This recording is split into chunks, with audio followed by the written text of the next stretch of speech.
بسم اللہ الرحمن الرحیم۔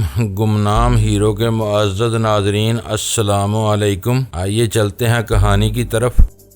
میں نے بلیک شیڈو سے حاصل کیے ہوئے کیسٹ کے ذریعے کرم داد کی آواز سنی تھی، پھر اس کے دماغ میں پہنچ کر اس کی ہسٹری معلوم کی تھی جو آپ کے سامنے پیش کر چکا ہوں۔ اب جب میں کرم داد کے دماغ کو پڑھ رہا تھا تو 2 برس گزر چکے تھے۔ ان 2 برسوں میں اسے تجربات کی بٹی سے گزار کر کندن بنا دیا گیا تھا۔ اس پر زیادہ محنت نہیں کرنی پڑی تھی۔ دہشت گردی کی تربیت دینے والے پہلے ہی بھانپ لیتے ہیں کہ کون شخص کتنی جلدی ان کے مقاصد کے مطابق ڈال سکتا ہے۔ ایسے لوگوں کو دہشت گردی کی تربیتی مراکز میں پہنچانے سے پہلے انہیں جانچنے پرکھنے کی مخصوص کسوٹیاں ہوتی ہیں۔ مثلا کرم داد جیسے لوہاروں کے لیے یہ بات طے شدہ ہے کہ وہ فولادی مزاج رکھتے ہیں، زیادہ محنت کرتے ہیں، زیادہ شراب پیتے ہیں، گرم مزاج ہوتے ہیں، فوراً ہی لڑ پڑتے ہیں، مخالفت کرنے والوں کی دلائل سے کم اور ہتھیاروں سے زیادہ قائل ہوتے ہیں۔ ان کا جسم سخت داد کا لگتا ہے، لوہا پگھلانے والے جہنم کی آگ میں تپتے رہتے ہیں، جلستی آنچ میں سانس لیتے رہتے ہیں۔ ان کی جسمانی کھال گینڈے کی طرح سخت ہو جاتی ہے۔ کرم داد بالکل ایسا ہی تھا۔ ایک تو حالات نے اسے تند خو بنا دیا تھا، دوسرے لوہار کا پیشہ اختیار کرنے کے بعد وہ اور سخت ہو گیا تھا۔ اپنے بچپن کی بے بسی اور باپ کی موت پر کڑتا رہتا تھا۔ ایسے ہی ناراض لوگ بڑی آسانی سے دہشت گردوں کے اعلی کار بن جاتے ہیں۔ 2 برسوں میں وہ فر انگریزی بولنے لگا تھا، فرانسیسی بڑی حد تک سمجھتا بھی تھا اور بولتا بھی تھا۔ موٹر سائیکل سے لے کر ہیوی گاڑیاں طوفانی رفتار سے چلاتا تھا۔ اسے زندگی کی پرواہ ہی نہیں تھی، موت سے نہیں ڈرتا تھا، اور اسے تربیت دینے والے یہی چاہتے تھے کہ اگر کوئی ٹریننگ کے دوران مر بھی جائے تو کوئی فرق نہیں پڑتا تھا، کوئی دوسرا اعلی کار بننے کے لیے پہنچ جاتا تھا۔ کرم داد بڑی جی داری سے یہ سب کچھ سیکھ رہا تھا۔ ننھے پستول سے لے کر بڑی اسٹین گنوں کو استعمال کرنے کا ہنر بھی آ رہا تھا۔ مختصر یہ کہ جس طرح کسی کارخانے سے کوئی چیز پوری طرح تیار ہو کر بازار میں فروخت کرنے کے لیے پہنچائی جاتی ہے، اسی طرح کرم داد پوری طرح تیار ہو چکا تھا۔ اب کسی دن کوئی بھی حکومت اسے اپنے مقاصد کے لیے کرائے پر حاصل کر سکتی تھی۔ ماسٹر کی سنڈیکیٹ کا یہی خفیہ کاروبار تھا۔ ماسٹر کی اپنے تربیتی مراکز میں مختلف قسم کے دہشت گرد تیار کرتا تھا اور کسی بھی ملک سے اچھا خاصا معاوضہ لے کر اپنے مراکز سے چنیدہ کرم دادوں کو ان کے حوالے کر دیتا تھا۔ یہ اپنا کام پورا کرنے کے بعد پھر اس تربیتی مراکز میں واپس آ جاتے تھے، یا وہ اپنے ہی ملک میں رہنا پسند کرتے تو اس کی بھی اجازت تھی۔ شرط یہ تھی کہ وہ تاحیات ماسٹر کی سینڈیکیٹ سے رابطہ رکھیں اور ان کے کام آتے رہیں۔ جیسا میں پہلے بیان کر چکا ہوں، کچھ میرے ہم وطن جوان دہشت گردی کی تربیت حاصل کر رہے تھے اور آئندہ شاید اپنے ہی وطن عزیز کے خلاف دوسرے ممالک کے اعلی کار بننے والے تھے۔ ایک کرم داد کا ذکر کر چکا ہوں، باقی 3 اور جوان ہیں جن کا ذکر ضروری ہے۔ یہ چاروں اپنے اپنے تربیتی مرکز سے نکل کر میرے وطن میں تقریبی کارروائی کے لیے جانے ہی والے تھے۔ جب تک یہ وہاں پہنچے تب تک آپ ان کے پس منظر کو اچھی طرح سمجھ لیں۔ یہ حقیقت سامنے ہونا چاہیے کہ ہمارے جوان اگر گمراہ ہوتے ہیں تو انہیں گمراہ کرنے میں کن لوگوں کا ہاتھ ہوتا ہے۔ وہ حالات کیسے ہوتے ہیں جب اپنے وطن سے محبت کرنے والے اپنے ہی وطن کے خلاف اقدامات کرنے پر دوسروں کے اعلی کار بن جاتے ہیں۔ میں نے ریکارڈر کو آن کیا، پھر کیسٹ سے ایک آواز ابھرنے لگی۔ میں دوسرے ہی لمحے ایک بھائی دلاور خان کے دماغ میں تھا۔ دلاور خان کا باپ زوراور خان معمولی سا ذمہ دار تھا۔ اسے سیاست سے دلچسپی تھی، آگے بڑھنے کی لگن تھی۔ پہلے وہ کوشش کر کے BD ممبر بنا، پھر چیئرمین بن گیا۔ اس نے اپنے علاقے میں ایک جماعت بنائی جس کا نام پیپلز کمیٹی فار ایوب تھا۔ اس نے ایوب خان کو انتخابات میں کامیاب بنانے کے لیے ایڑی چوٹی کا زور لگایا اور کامیاب ہوا۔ اس کی خدمات سے خوش ہو کر اسے ٹرانسپورٹر کی حیثیت سے لائسنس جاری کر دیا گیا۔ اس کے بعد اس کے ہیوی ٹرک پشاور سے کراچی تک چلنے لگے۔ دلاور خان ایک ذہین طالب علم تھا۔ اس کے دل میں وطن کی محبت تھی، لیکن محض دل میں محبت ہونے سے کچھ نہیں ہوتا، دماغ میں پختگی لازمی ہے۔ ہمارے ہاں تعلیمی نصاب ایسا نہیں ہے کہ بچپن ہی سے بچوں کے دل و دماغ میں وطن کی محبت اور اس کی اہمیت کو نقش کیا جائے۔ ہمارے طلباء و طالبات کی قوت فیصلہ کو کمزور بنانے میں ماحول کا بڑا ہاتھ ہوتا ہے۔ پھر ہمارے وہ بزرگ جو راتوں رات امیر بننے کے راستے پر چل نکلتے ہیں، اس کا اثر بھی نوجوان نسل قبول کرتی ہے۔ ایک دن پشاور کے ایک ٹرانسپورٹر گلباز خان نے کہا، دلاور تم کراچی ٹرین کے ذریعے جاتے ہو، طیارے سے بھی جا چکے ہو، کبھی ہائی وے پر سفر کیا ہے؟ تمہارے پاس باپ کی تو 25 گاڑیاں چلتی ہیں۔ دلاور نے کہا، میرے بابا کہتے ہیں وقت بچایا کرو، جب بھی لاہور یا کراچی جاتا ہوں تو میرے لیے کسی فلائٹ کی سیٹ ریزرو کروا دی جاتی ہے۔ میں نے کئی بار کہا تفریح کے لیے اپنے کسی ٹرک میں بیٹھ کر کراچی جاؤں گا، مگر گلباز نے ہنستے ہوئے کہا، تمہارا باپ تمہیں کبھی ٹرک میں جانے نہیں دے گا۔ کیوں نہیں جانے دے گا؟ آزما کر دیکھ لو، تم تو اس کے لاڈلے بیٹے ہو، ضد کر سکتے ہو۔ اس نے اپنے باپ سے ضد کی۔ باپ نے کہا، ایک دن میرا تمام کاروبار تم سنبھالو گے، لیکن ابھی وہ دن نہیں آیا ہے۔ خوب تعلیم حاصل کرو، کالج کی سیاست میں حصہ لو، میں بعد میں فیصلہ کروں گا تمہیں سیاست میں رہنا چاہیے یا کاروبار میں۔ بابا میں کاروبار اور سیاست کی بات نہیں کر رہا ہوں، میں تو صرف کراچی جانا چاہتا ہوں، میں اپنے کسی ٹرک میں بیٹھ جاؤں گا۔ ہماری سڑکیں محفوظ نہیں ہیں، آئے دن حادثات ہوتے رہتے ہیں۔ پھر یہاں سے کراچی تک کتنے ہی بدنام ڈاکو ہیں جو بڑے ٹرک کو لوٹ کر چلے جاتے ہیں۔ ہماری جان خطرے میں پڑ جائے گی، اس لیے میں نہیں چاہتا کہ تفریح کی خاطر کوئی خطرہ مول لو۔ وہ پٹھان اپنی اولاد کو خطرے سے نہیں ڈراتا، بزدل کا سبق نہیں دیتا۔ آپ جانتے ہیں میرا ریوالور کا اور رائفل کا نشانہ کتنا سچا ہے۔ میں مرد ہوں، جوان ہوں، اپنی حفاظت آپ کرنا جانتا ہوں۔ خواہ مخواہ ضد نہ کرو، تمہیں کراچی جانا ہے، تمہارے لیے کسی طیارے میں سیٹ ریزرو کروا دی جائے گی۔ دلاور نے کچھ سوچ کر کہا، میں ٹرین کے ذریعے جاؤں گا۔ چلو ٹرین میں سیٹ ریزرو کرا دیتے ہیں۔ لیکن وہ ٹرین میں بیٹھ کر ایک اسٹیشن سے دوسرے اسٹیشن گیا، پھر وہاں سے ٹرک کے اڈے پر پہنچ گیا جو پشاور کے بعد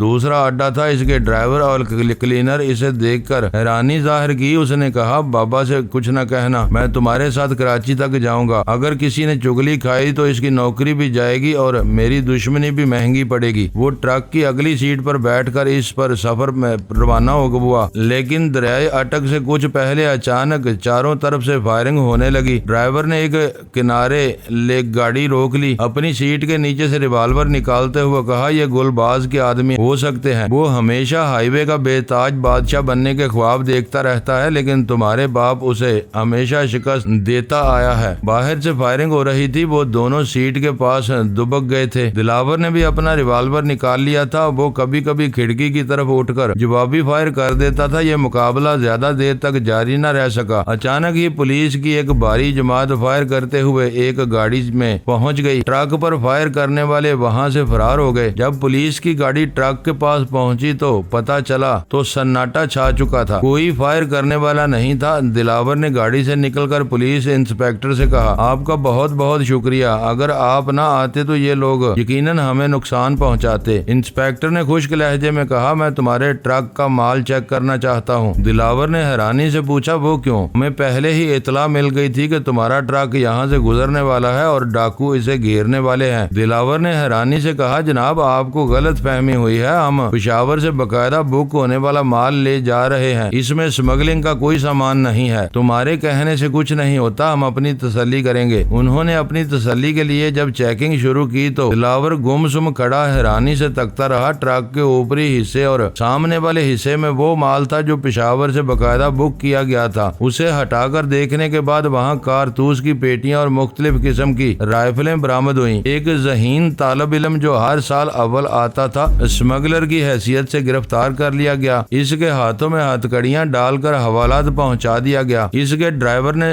رشوت دے کر اسے چھڑانے کی کوشش کی، نوٹوں کی گڈیاں انسپیکٹر کے سامنے رکھ دی، لیکن وہ سب ٹھکرا دی گئیں۔ بعد میں پتا چلا کہ یہ سب گلباز خان کی چال تھی۔ قصہ یوں تھا کہ کچھ عرصہ پہلے دلاور خان کے باپ زور آور خان نے گلباز خان کے ایک ٹرک کو پکڑا دیا تھا۔ گلباز کی باری سے باری دی ہوئی رشوت بھی کام نہیں آئی تھی۔ زور آور خان واقعی اس شاہراہ کا بے تاج بادشاہ تھا، پولیس والے اس کے اشاروں پر ناچتے تھے، اس سے مستقل بتہ وصول کیا کرتے تھے، اس لیے گلباز خان کی نہ چلی، چونکہ وہ پاکستان کا مال پاکستان کے دوسرے شہر میں سمگل کر رہا تھا، یعنی ایک جگہ سے چینی کا کافی ذخیرہ کراچی پہنچا رہا تھا۔ ان دنوں چینی کی قلت تھی، اگرچہ یہ جرم تھا وہ گرفتار بھی کیا گیا، لیکن مقدمہ چلنے کے دوران اس کے اور آدمیوں کی ہیرا پھیری کام آ گئی، اسے صرف جرمانہ ادا کرنا پڑا، اس کے بعد رہا کر دیا گیا۔ ادھر کچھ روز پہلے گلباز کا ایک رشتہ دار پولیس کی ایک خصوصی گشتی ٹیم کا انچارج بن کر چوکی پر آیا تھا، وہیں اس کی ڈیوٹی ہوئی تھی۔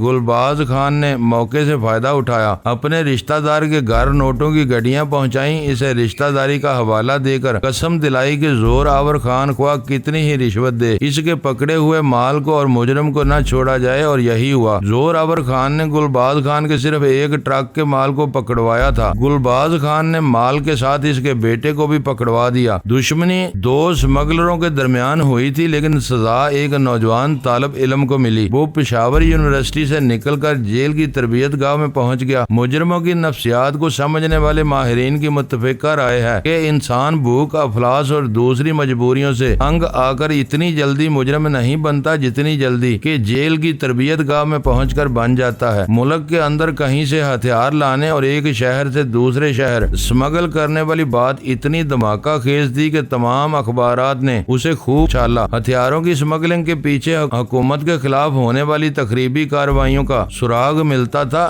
دلاور کو صرف گرفتار ہی نہیں کیا گیا بلکہ اس سے یہ اگلوانے کی کوشش کی گئی کہ کس ملک سے ہتھیار آ رہے ہیں اور کن لوگوں میں یہ تقسیم ہونے والے تھے، اور وہ ان ہتھیاروں کو کہاں پہنچانا چاہتا تھا۔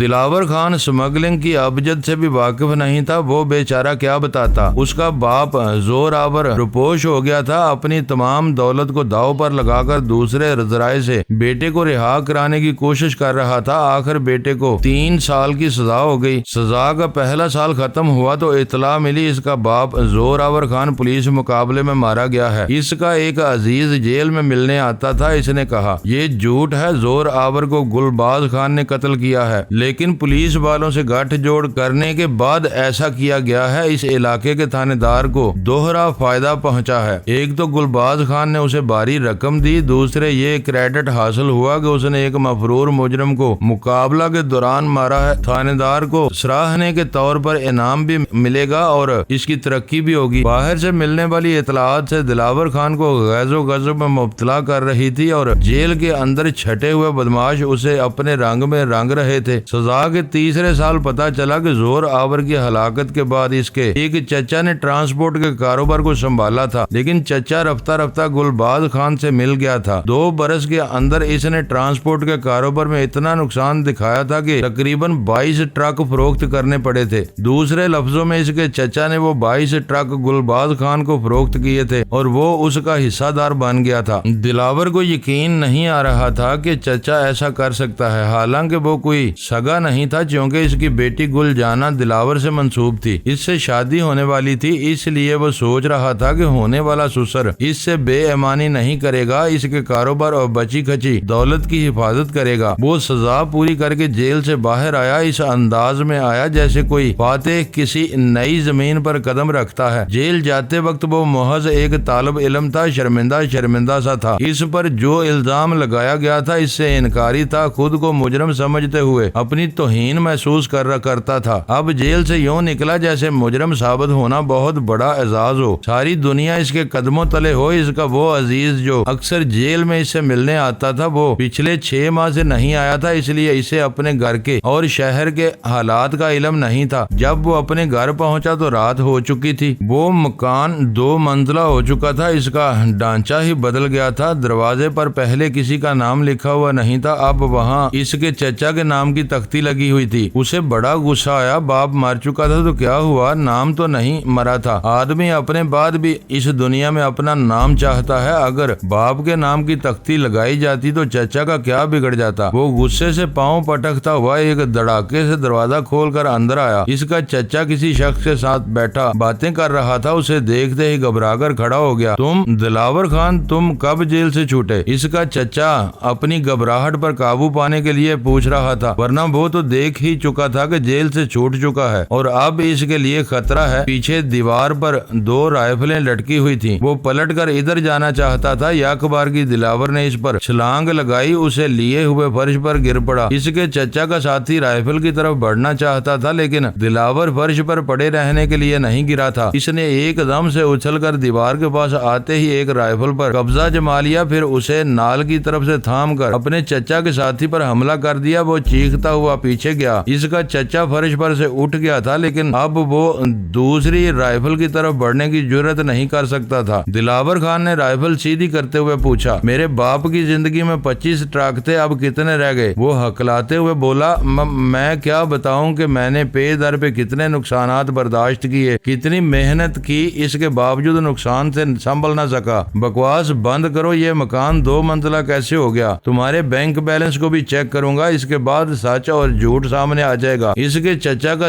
چہرہ زرد پڑ گیا۔ دوسرے شخص نے کہا، دلاور یہ رائفل واپس کر دو، تم یہاں سے زندہ نہیں جا سکو گے۔ میں گلباز خان کا آدمی ہوں، اگر مجھے ذرا بھی نقصان پہنچا تو تمہاری ہڈیوں کا بھی پتہ نہیں چلے گا۔ دلاور نے کہا، اچھا تو یہ سازشیں ہو رہی ہیں۔ جب گلباز خان کا آدمی میرے مکان میں آ سکتا ہے اور میرا چچا اس سے دوستی کر سکتا ہے تو پھر میرے کاروبار کو تباہ ہونا ہی تھا۔ چچا تم کیسے نمک حرام ہو، میرے باپ کا کھاتے رہے اور ہم سے نمک حرامی کرتے رہے۔ کیا تمہیں یہ خیال نہیں آیا کہ تمہاری بیٹی مجھ سے منسوب ہے اور میری شریک حیات بننے والی ہے؟ اب گل جانا کا نام نہ لو، وہ پرائی ہو چکی ہے۔ دلاور خان نے حیرانی اور بے یقینی سے پوچھا، کیا؟ گلباز خان کے آدمی نے اکڑ کر بڑی شان سے کہا، اب وہ ہمارے گلباز خان کی شریک حیات ہے۔ اس کی بات ختم ہوتے ہی ٹھائیں سے گولی چلی اور وہ شان سے اکڑنے والا فرش پر ڈھیر ہو گیا۔ اس کا چچا تھر تھر کانپ رہا تھا۔ اس نے کہا، میں تمہیں اتنی آسانی سے نہیں ماروں گا، تم نے نمک حرامی کی، میرے باپ کی ہلاکت میں یقیناً تمہارا ہاتھ ہوگا، اسی لیے تم نے گلباز خان کو اپنا داماد بنایا ہے۔ اس نے رائفل کے کندے سے اس کے منہ پر ضرب لگائی، وہ لڑکھڑا کر دیوار سے جا لگا۔ اس کی ناک سے بچھوں سے خون بہ رہا تھا، ایک آنکھ پر بھی چوٹ لگی تھی۔ دلاور انتقام کی آگ میں تپ رہا تھا، اس کے ہاتھ نہیں رک رہے تھے، ایک کے بعد ایک ضربیں لگاتا جا رہا تھا۔ اس کا چچا کبھی گرتا تھا، کبھی سنبھلتا تھا، کبھی اٹھتا تھا، کبھی مدد کے لیے پکارتا تھا۔ اندرون خانہ عورتیں بھی چیخ پکار میں مصروف تھیں۔ دلاور نے آخری ضرب اتنی بھرپور لگائی کہ اس کا چچا اٹھ نہ سکا، چاروں شانے چت ہو گیا، اس کے دیدے پھیل گئے تھے، وہ بے جان ہو چکا تھا۔ وہ رائفل لیے دندناتا ہوا زنان خانے میں داخل ہو گیا۔ عورتیں چیختے ہوئے ادھر ادھر بھاگنے لگی، پناہ کے لیے سب بھاگ رہی تھی۔ ایک رک گئی تھی، اس سے کچھ فاصلے پر سامنے ہی کھڑی ہوئی تھی۔ دلاور کا جنون ایک ذرا سرد پڑ گیا، وہ ایک ٹک اسے دیکھنے لگا۔ یہ ہی گل جانا تھی جسے وہ چھپ چھپ کر دیکھا کرتا تھا، اور وہ بھی اسے دیکھ کر مسکراتی تھی۔ اس مکان کی 4 دیواری سے پشاور یونیورسٹی تک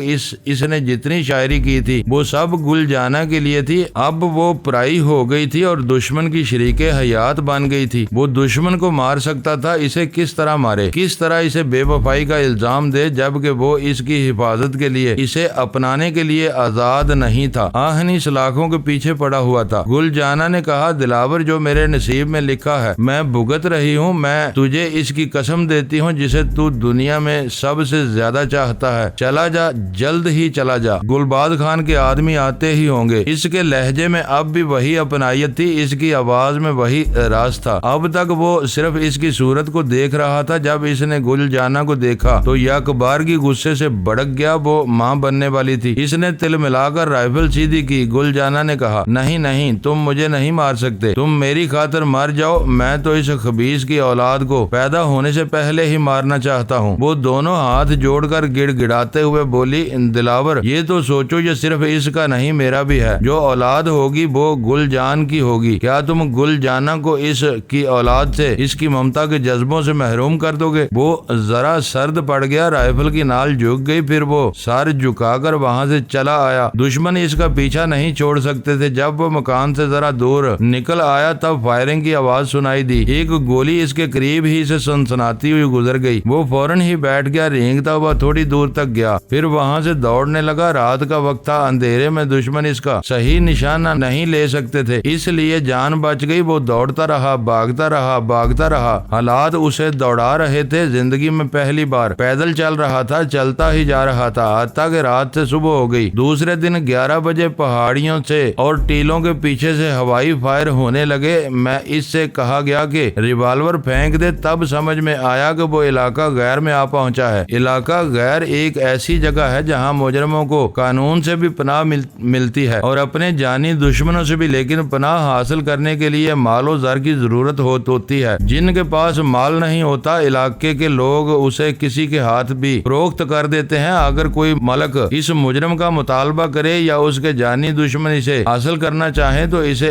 زر کثیر ادا کرنا پڑتا ہے۔ علاقہ غیر کے لوگ مہمان نواز بھی ہوتے ہیں، کسی بھٹکے ہوئے مسافر کو یا مجرم کو اس طرح پناہ دیتے ہیں کہ قانون یا کوئی جانی دشمن مہمان کو ان سے لے جا نہیں سکتا۔ دلاور خان کو وہاں پناہ مل گئی۔ وہ 2 ہفتوں تک اپنے میزبان کے یہاں رہا۔ اسے کسی بات کی تکلیف نہیں تھی، کھاتا پیتا تھا اور آرام کرتا تھا، لیکن اس کا دل اور دماغ اپنے دشمن کی طرف لگا ہوا تھا۔ وہ گلباز خان سے انتقام لینا چاہتا تھا۔ اس کے میزبان نے اسے سمجھایا، اکیلے جاؤ گے تو مارے جاؤ گے۔ ایک تو گلباز علاقے کا بہت طاقتور شخص ہے، تم نے جیل سے چھوٹتے ہی اپنے چچا اور ایک شخص کو قتل کیا، وہاں کا قانون بھی تمہیں طلب کرے گا، لہذا سوچ سمجھ کر قدم اٹھاؤ، ابھی یہاں آرام کرو۔ تیسرے ہفتے وہاں ایک بوڑھا شخص آیا، بظاہر انگریز لگتا تھا لیکن وہ روسی تھا، بخارا سے آیا تھا، روسی زبان بولتا تھا۔ اس نے میزبان سے بڑی دیر تک گفتگو کی۔ دلاور خان دور بیٹھا انہیں دیکھتا رہا۔ وہ دونوں بحث کر رہے تھے اور بحث کے دوران کبھی ایک دوسرے کی بات سے انکار کرتے تھے، پھر ایک دوسرے کی باتوں کے قائل ہو جاتے تھے۔ اس کے بعد اس کے میزبان نے آ کر کہا، دلاور خان تم اس آدمی کے ساتھ جاؤ، یہ بہت اثر والا اور جہاندیدہ آدمی ہے، اس کا نام ارجمند بخاری ہے، یہ بخارا کا رہنے والا ہے لیکن تمہیں بہرام علی کے علاقے میں لے جائے گا۔ میں اس کے ساتھ جا کر کیا کروں گا؟ تم اپنے دشمنوں سے انتقام لینا سیکھو گے۔ ارجمند نے قریب آ کر انگریزی زبان میں پوچھا، تم انگریزی زبان بول سکتے ہو؟ اس نے کہا، ہاں بول سکتا ہوں۔ ارجمند نے کہا، کسی سے انتقام لینے کے لیے دولت کی ضرورت ہوتی ہے، وہ تمہیں ملے گی، ہتھیاروں کی ضرورت ہوتی ہے، وہ تمہیں ملیں گے، مگر میرے بچے صرف دولت اور ہتھیار سے تم کچھ نہیں کر سکتے۔ دشمن اتنے چالاک ہوتے ہیں کہ ہتھیار زنگ آلود ہو جاتے ہیں، اور دولت کے متعلق تم جانتے ہی ہو، جیسا کہ تمہارے میزبان نے بتایا تمہارا باپ امیر تھا لیکن آج وہ دولت کیا ہوئی؟ کچھ نہیں، تمہارے پاس کچھ نہیں رہا، لہذا دولت کو اور ہتھیاروں کو استعمال کرنے کے لیے منصوبے بنانا اور ان منصوبوں پر عمل کرنے کے طریقہ کار کو سمجھنے کی ضرورت ہوتی ہے۔ ہم تمہیں سب کچھ سکھائیں گے، تم ایسے ایسے ہنر سیکھو گے کہ دشمن تمہارے سامنے گھٹنے ٹیک دیں گے، خاک کے کیڑے بن جائیں گے۔ دلاور نے خوش ہو کر کہا، ایسا ہے تو میں ضرور تمہارے ساتھ چلوں گا۔ معاملہ طے ہو گیا۔ جب وہ ارجمند بخاری کے ساتھ جانے لگا تو اس نے ایک چھوٹی سی تھیلی میزبان کو دی جس میں سونے کے بسکٹ بھرے ہوئے تھے۔ تب دلاور کی سمجھ میں آیا کہ اس کا سودا ہوا ہے، بہرحال اسے سہارے کی ضرورت تھی، اس لیے وہ ارجمند کے ساتھ ایک نئے سفر پر روانہ ہوا۔ وہ افغانستان گئے، پھر وہاں سے سفر کے مختلف ذرائع استعمال کرتے ہوئے افغانستان کے شمالی حصے میں پہنچے۔ بخارا سے دور افغان روسی سرحد کے قریب بہرام علی نامی علاقہ تھا۔ وہ علاقہ اگرچہ جغرافیائی لحاظ سے افغانستان میں تھا لیکن ایک عرصے سے وہاں روسی مداخلت ہو رہی تھی۔ افغان حکومت اعتراض نہیں کرتی تھی، گویا بہرام علی کے علاقے کو روسیوں کے رحم و کرم پر چھوڑ دیا گیا تھا۔ دانش مندوں کا قول ہے، باہر کے آدمیوں کو گھر میں نہ آنے دو، وہ ایک قدم دہلیز پر رکھے گا تو دوسرا قدم اٹھاتے اٹھاتے مکان میں گھس آئے گا۔ افغان حکومت نے بہت عرصہ پہلے اپنے ایک چھوٹے سے سرحدی علاقے کو نظر انداز کیا تھا اور روسی مداخلت کو اہمیت نہیں دی تھی۔ آج روسی بڑے تم تراک سے افغانستان میں اپنے قدم جماتے جا رہے تھے۔ دلاور خان نے ارجمند کے ساتھ سفر کرنے کے دوران کتنے ہی شہروں اور علاقوں کو دیکھا تھا اور اندازہ لگایا تھا کہ افغانستان بہت ہی پسماندہ ملک ہے، لیکن بہرام علی کے علاقے میں پہنچتے ہی اس کی آنکھیں کھل گئیں۔ وہ اتنا جدید شہر لگتا تھا جیسے افغانستان سے کوئی تعلق نہ ہو۔ وہ ایک بہت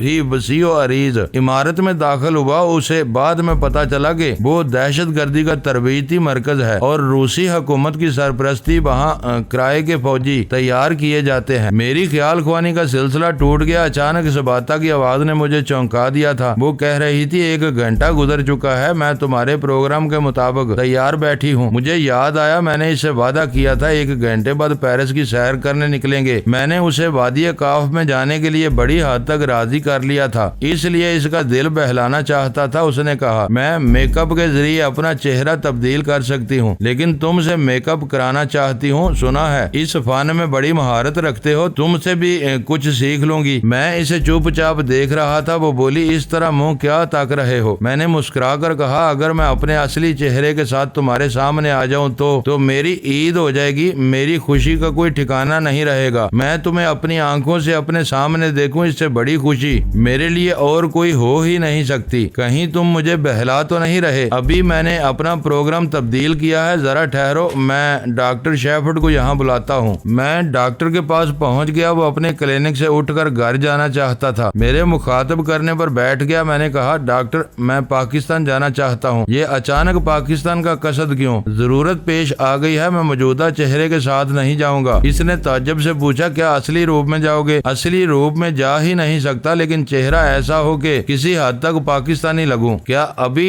تبدیلی کی ضرورت ہے؟ ابھی صرف میک اپ اتار دیں، کل کسی وقت دوسرا میک اپ کر دیں، میں آ رہا ہوں۔ میں نے سباتا سے کہا، ڈاکٹر شیفرڈ آ رہے ہیں، میں اصلی روپ میں تو آ جاؤں گا، لیکن باہر تفریح کے لیے نہیں جا سکیں گے۔ وہ کہنے لگی، جب گھر میں جنت اتر آئے تو باہر کی دنیا دوزخ لگتی ہے۔ میں تو کبھی چار دیواری سے باہر نہیں جاؤں گی۔ کہیں ایسا تو نہیں کہ وادی میں واپس جانے کا وعدہ بھول رہی ہو؟ میں زبان کی دھنی ہوں، جب وعدہ کیا ہے تو ضرور واپس جاؤں گی، لیکن ابھی نہیں، پہلے مجھے زندگی کے چند لمحات کو یادگار بنا لینے دو۔ میں نے یہاں کے افسران سے وعدہ کیا ہے، کل تم ان کے ہیلی کاپٹر میں چلی جاؤ گی۔ وہ سرد آہ بھر کر بولی، ہاں چلی ہی جاؤں گی۔ فون کی گھنٹی بجنے لگی۔ میں نے ریسیور اٹھایا، چپ چاپ کان لگا کر کھڑا رہا۔ دوسری طرف سے آواز آئی، ہیلو، میں ڈاکٹر شیفرڈ بول رہا ہوں۔ میں نے فوراً ہی دماغ کی طرف چھلانگ لگا کر پوچھا، آپ نے فون کیوں کیا؟ اس نے بھی سوچ کے ذریعے کہا، اب مجھے ٹیلی پیتھی تو آتی نہیں ہے کہ میں فون کے بغیر تمہیں مخاطب کروں۔ بات یہ ہے کہ ایک ایمرجنسی کیس آیا ہے، ایک عورت کا چہرہ جل گیا ہے، اسے فوری طور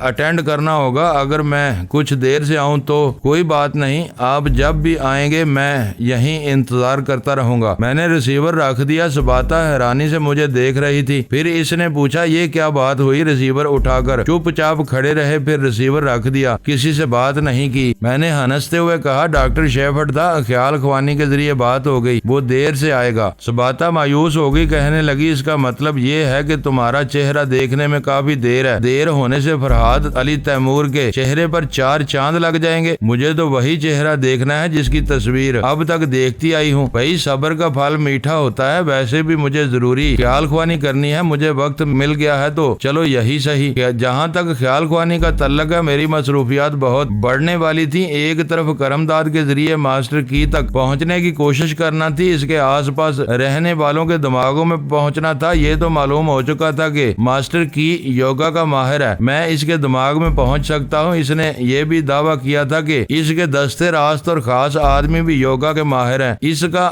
مطلب یہ تھا کہ مجھے دور سے پینترے بدلتے ہوئے، دوسرے ہتھ کنڈے استعمال کرتے ہوئے کسی نہ کسی طرح ماسٹر کی تک پہنچنے کا کوئی ذریعہ نکالنا ہی تھا۔ دوسرا دلاور خان تھا، اس کے ذریعے میں بآسانی بہرام علی ٹیرر ٹریننگ سینٹر کے لوگوں تک پہنچ سکتا تھا، کیونکہ ان سے اکثریت روسی زبان بولتی تھی۔ جو روسی زبان سیکھتے تھے اور مشق کے طور پر وہی زبان بولتے تھے، یعنی وہاں کے سرکردہ لوگوں تک پہنچنا جوئے شیر لانے کے برابر تھا۔ ابھی تو میرے ذہن میں یہی ایک تدبیر تھی کہ میں باری باری ان پاکستانیوں کے ساتھ رہوں گا، ان کے ساتھ پاکستان جاؤں گا اور دیکھوں گا کہ دہشت گردی کی تربیت دینے والے ان سے کیا کام لینا چاہتے ہیں اور میں اپنے طور پر کیسی چالیں چل سکتا ہوں۔ میں نے بلیک شیڈو کے ذریعے حاصل کیے ہوئے کیسٹ کو ریکارڈر میں رکھ کر آن کیا۔ اس بار مجھے تیسرے پاکستانی نوجوان کی آواز سنائی دی۔ میں نے اسے سنا، اس کے لب و لہجے کو اپنی گرفت میں لیا، پھر ریکارڈنگ کو آف کر کے اس کے دماغ میں پہنچ گیا۔ اس کا نام جمال احمد جسکانی تھا، وہ گوٹھ سارنگ کا رہنے والا تھا۔ یہ ان دنوں کی بات ہے جب کراچی میں سائٹ کا علاقہ پوری طرح صنعتی نہیں ہوا تھا۔ کچھ ملیں اور کارخانے تھے، باقی علاقہ ویران پڑا رہتا تھا۔ وہیں جمال احمد جسکانی کے بیٹے کا ایک بہت بڑا پلاٹ تھا جو 10,000 مربع گز پر پھیلا ہوا تھا۔ جب سائٹ کے علاقے میں صنعتیں پھلنے پھولنے لگیں تو ایک صنعت کار چودھری صدیق حیات نے وہ زمین خریدنے کی خواہش کی۔ اس نے 10,000 مربع گز زمین کی قیمت 2 لاکھ روپے لگائی۔ جمال جسکانی کے والد کبھی سوچ بھی نہیں سکتے تھے کہ کوڑیوں کے مول خریدی ہوئی زمین کے 2 لاکھ روپے مل سکتے ہیں۔ وہ سودے پر راضی ہو گیا، لیکن گوٹھ سارنگ کے وڈیرے رجب علی نے اعتراض کرتے ہوئے کہا، بیچ دو، ساری زمین بیچ دو، سرمایہ دار یہاں آ کر ہمیں خرید رہے ہیں اور ہم بک رہے ہیں، تمہیں شرم نہیں آتی؟ رجب علی نے کہا، جب تمہیں زمین بیچنا ہی تھی تو ہمارے ہاتھ بیچ دو۔ وہ 2 لاکھ دیتا ہے مگر باہر سے آیا ہے، ہم تو تمہارے اپنے آدمی ہیں، ہم کو 1 لاکھ میں دے دو، چلو 1.5 لاکھ میں دے دو، مگر اپنے ہی آدمی کو دو۔ گوٹھ کے تمام لوگوں نے وڈیرے کی ہاں میں ہاں ملائی۔ جمال جسکانی کے باپ نے قائل ہو کر کہا، ٹھیک ہے، 2 لاکھ نہ صحیح، 1.5 لاکھ صحیح، اپنے ہی آدمی کے پاس زمین ہونی چاہیے، مجھے یہ فیصلہ منظور ہے۔ زمین کے کاغذات لکھے گئے، قانون کی مہر لگائی گئی اور جمال جسکانی کے والد کو 1.5 لاکھ مل گئے۔ جمال ان دنوں میٹرک کا امتحان پاس کرنے کے بعد کالج میں داخل ہوا تھا۔ وہ اپنے باپ سے زیادہ سمجھدار تھا، دنیا کو کھلی آنکھوں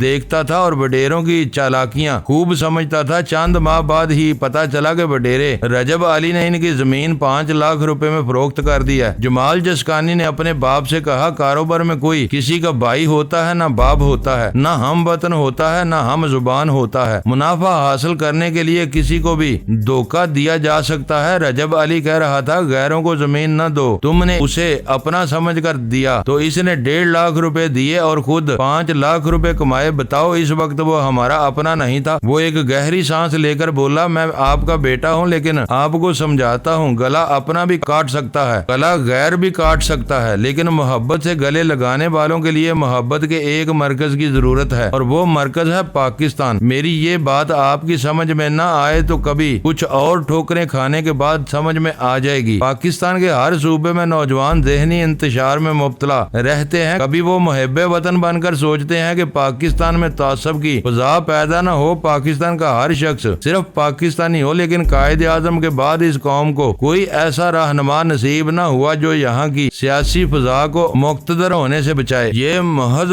سیاست دانوں کی بات ہی بھی نہیں ہے، ہمارے مختلف شعبوں کے لوگ اور ہمارے صنعت کار ایک دوسرے صوبے میں پہنچ کر جو لوٹ کھسوٹ مچاتے ہیں، اس کے نتیجے میں نفرتیں پیدا ہوتی ہیں۔ بات یہ نہیں ہوتی کہ ایک شخص نے لوٹ مچائی ہے، بات یہ ہوتی ہے کہ فلاں صوبے والے نے ایسا کیا ہے۔ جمال جسکانی بھی اسی لپیٹ میں آ گیا۔ ایک بار اس کے ہاں ڈاکہ پڑا، وہ 1.5 لاکھ روپے جو بڑے جتن سے چھپا کر رکھے ہوئے تھے وہ ڈاکو لے گئے۔ بعد میں پولیس کی بھاگ دوڑ کے بعد جب ڈاکو گرفتار ہوا تو پتا چلا وہ اس صوبے کا نہیں ہے، کسی دوسرے صوبے سے تعلق رکھتا ہے۔ بھلا کسی چور ڈاکو کا صوبہ کیا ہوگا جبکہ اس کا کوئی ایمان ہی نہیں ہوتا؟ لیکن یہ بات دل میں بیٹھ گئی کہ بڑے افسران بھی وہ دوسرے ہی صوبے سے آ کر لوٹ مچائے ہیں، گویا سبھی نے ایک چھوٹے صوبے کو لوٹنے کی قسم کھا رکھی ہے۔ جمال جسکانی اپنے اندر کے تعصب کو ظاہر تو نہیں کرتا تھا، لیکن وہ بھی اس لپیٹ میں آ چکا تھا۔ انسان جب کمزور ہوتا ہے، ہر طرف سے ٹھوکریں کھاتا ہے، تو وہ غصے میں صحیح سمت کا تعین نہیں کر سکتا، اس کے سوچنے کا انداز بدل جاتا ہے۔ جمال جسکانی کے ایک تو 1.5 لاکھ روپے چلے گئے تھے، دوسرے تعلیم چھوٹ گئی، گھر کی حالت اتنی ابتر ہو گئی کہ جوان بہن کی شادی کے لیے معقول رقم نہ رہی۔ مصیبت کبھی تنہا نہیں آتی، اس کی بہن اگرچہ بے حد خوبصورت تھی، کوئی بھی اسے اپنے گھر کی عزت بنا سکتا تھا، لیکن بچپن ہی سے آنکھوں میں کچھ خرابی تھی، جوان ہوتے ہوتے وہ اندھی ہو گئی، ایسے میں کہیں سے رشتہ آنے کی توقع نہیں تھی۔ پھر بھی بہن کی شادی کے لیے کچھ رقم جوڑنے کی خاطر وہ ملازمت کرنے لگا۔ ایک ٹیکسٹائل مل میں اکاؤنٹنٹ کی نوکری مل گئی۔ وہ ملازمت کسی بھی وقت چھوٹ سکتی تھی کیونکہ مزدوروں نے اسے اپنی یونین کا صدر چن لیا تھا اور یہ مل مالکان کو پسند نہیں تھا۔ وہ کہتے تھے مالکان کے مفاد میں رہنما بن جاؤ تو ملازمت پکی، لیکن وہ محنت کا احتسال کرنے والوں کا ساتھ نہیں دے سکتا تھا۔ اس نے خود غریبی، مفلسی اور بے چارگی کے دن گزارے تھے۔ وہ مزدوروں کے جلسے میں دھواں دار تقریریں کرتا تھا، سب اسے کاندھوں پر اٹھا کر زندہ باد کے نعرے لگاتے تھے۔ صرف 2 برس کے عرصے میں وہ مزدور رہنما کی حیثیت سے تمام ملوں اور کارخانوں میں مشہور ہو گیا، اخبارات میں اس کی تصویریں چھپنے لگیں، اس کا نام معروف ہوتا گیا۔ انہی دنوں اس کے گاؤں سے خبر آئی کہ اس کی بہن اغوا کر لی گئی ہے۔ یہ خبر اس پر بجلی بن کر گری۔ ایک تو وہ بہن کو بہت چاہتا تھا،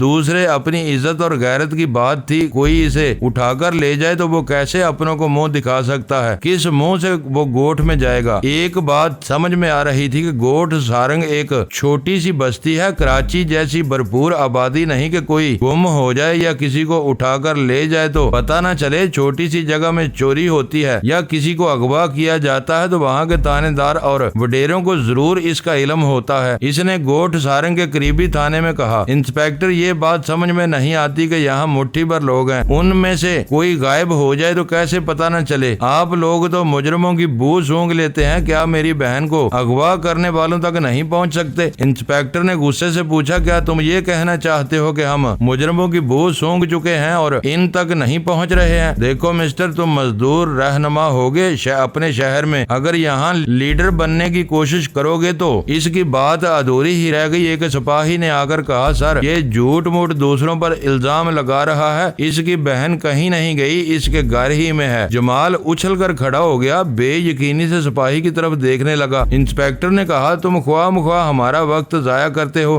بچہ بغل میں ہوتا ہے اور ڈنڈورا شہر میں پیٹتے ہو، جاؤ یہاں سے۔ وہ دوڑتا ہوا گھر پہنچا۔ اس کے بوڑھے باپ نے کہا وہ آ گئی ہے مگر کمرے میں بند ہے، دروازہ نہیں کھولتی، کہتی ہے میں اسے زہر لا کر دے دوں یا چاقو دے دوں، وہ اپنے آپ کو ختم کرے گی۔